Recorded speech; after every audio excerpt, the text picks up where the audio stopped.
This video is recorded to help my students to understand well-ordering principle and the principle of mathematical induction. Well-ordering principle says any non-empty subset of the non-negative integers has a smallest element. Let's see some examples. For example, all non-negative even numbers start from 0, 2, 4, 6, 8, keep going on. You have infinity elements inside, but there is the smallest one, which is 0. So for this finite subset, you have 4 elements inside, then you can find the smallest one. In this case, is 8. Okay? So the principle of mathematical induction says let Sn be a predict that is parameterized by the non-negative integers n if the following two conditions hold. First condition, the base case, S1 is true. That means this predict is true for 1. So the n equal 1 is true.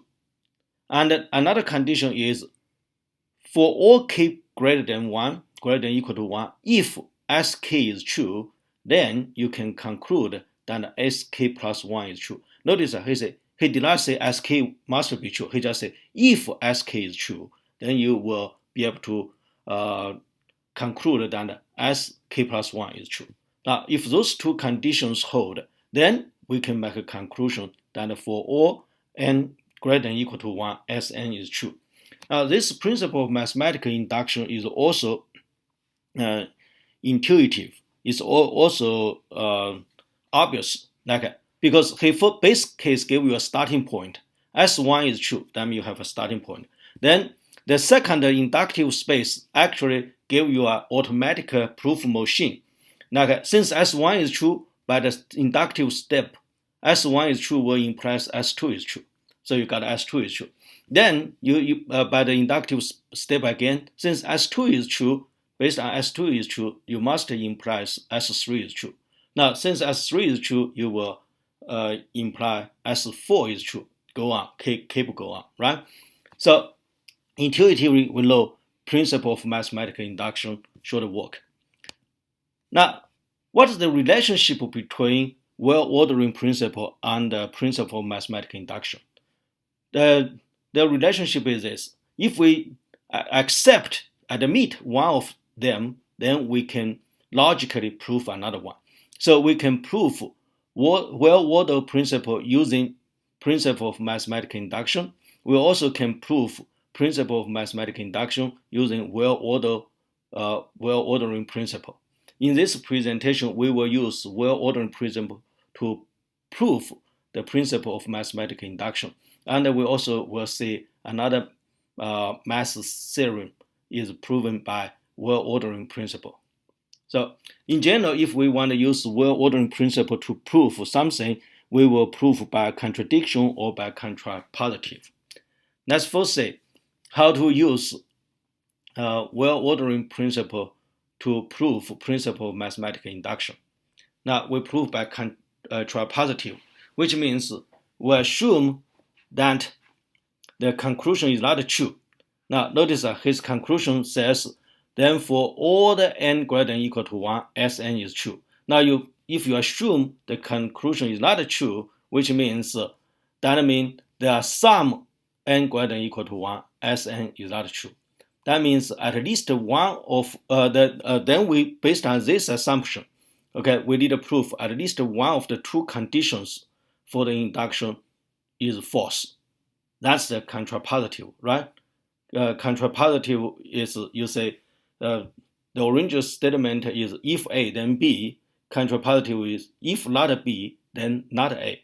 Okay? Not A means in here his A is two conditions. One is basic step, another is in a base case, another is inductive step. So those two both hold is false, which means at least one of them failed, not hold. So this we want to prove by contrapositive. Let's see the proof. So we suppose that Sn is false for some n greater than 1. Consider the set A of integers. A is all those n such that n greater than equal to 1 and Sn is not true. Now, we know A is not empty because you assume, right? You assume Sn is the force for some n greater than 1, which means you assume this set is not empty. If this set is not empty, what can you say? So since this set A is a subset of line negative integers, then by well-ordering principle, A has the smallest element m. Okay? Now, if m equal 1, if m equal 1, then S1 is not true and the base case fails, right? So, because your purpose is try to prove one of the condition, either base case or the inductive step fails. So if the smallest element in this set, okay, subset is 1, then S1 is not true. So the base case falls. Now, if the smallest element in this subset is not 1, that means it must be greater than or equal to 2, right? Then Sm minus 1 must be true. Because since m is the smallest element, make Sn not true. So that means Sm minus 1 must be true. Now, but Sm minus 1 is true, but Sm is false. That make inductive step fail. Why? Because you cannot k is m minus 1, and k is greater than or equal to 1. Now, Sm minus 1 is true, which means Sk is true. But Sm is false, which means Sk plus 1 is false. Therefore, the inductive space fails for some k greater than or equal to 1. Thus, if the statement Sn is false for some n greater than or equal to 1, then one of the two conditions for the principle of mathematical induction must be false. So what we have proved? Well, we have proved that if the mathematical induction, the result, the conclusion Sn is true for all n greater than or equal to 1, that is false. If we don't have the conclusion, then we also don't have this condition. That means one of the two conditions will fail. So that's exactly what we proved contrapositive. So that's why we finished the proof the principle of mathematical induction using well-ordering principle. Okay, let's see another example. Another example using well-ordering principle, which we can use it to prove quotient and remainder theorem. Let m be an integer and d is a positive integer. Okay, then there are integers q and r such that n equal nqd plus r, where r is greater than or equal to 0 and less than d. Now, from the elementary school math, we know when n is a positive, right? We can say, for example, n equal 25, d equal 4. Then you say 25 can equal 6 times 4 plus 1. So the q is 6 and r is 1 in this case. Now you can understand that d as a divisor, q as a quotient, r is a remainder. So which means 25 divided by 4, the quotient is 6 and the remainder is 1. So basically this theorem says you can always manage your remainder is between 0 and d, between 0 and divisor, include 0 but not include divisor. Okay? So how to prove this? Well, we still can prove by using well-ordering principle. Let S equal such a set. What kind of set? Set are all line negative integers. Then you can write it in form of n minus t times d. That means now you can make a this is n minus t times d, where n minus t times d still line negative. Now, for the previous example, you can make this set like this, which, for example, is 25 minus 1 times 4. That is one of them. 25 minus 2 times 4. Right? Use the second of them. Now then you can have 25 minus 3 times 4, keep going on. Okay? Then you basically, you will have, notice that you will have an infinity set. Why? Because if you make this number is negative, okay, for example, here I type wrong. For example, 25 minus negative 100 times 4 is still in this set, okay? Because it's in the form 25 minus q times d, n minus q times d. This q could be negative, okay?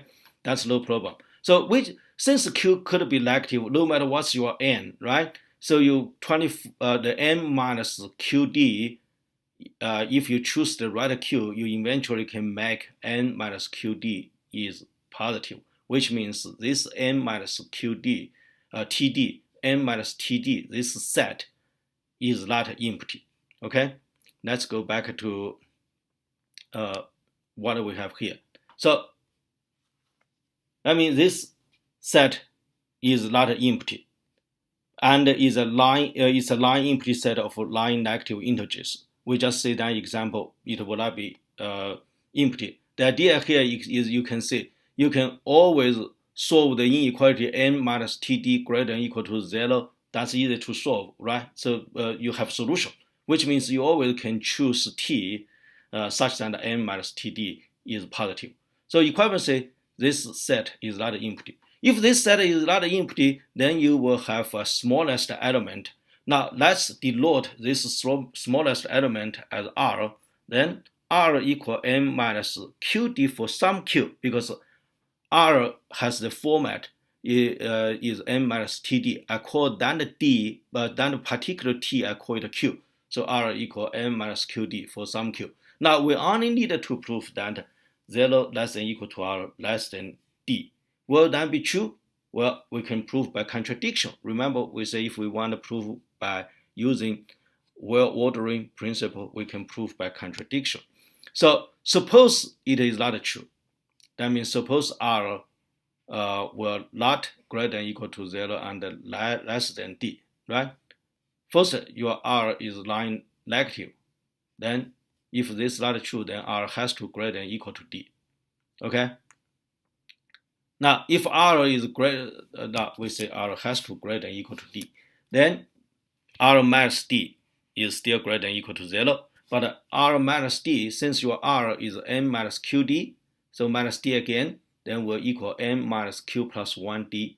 Now, r minus d will less than r.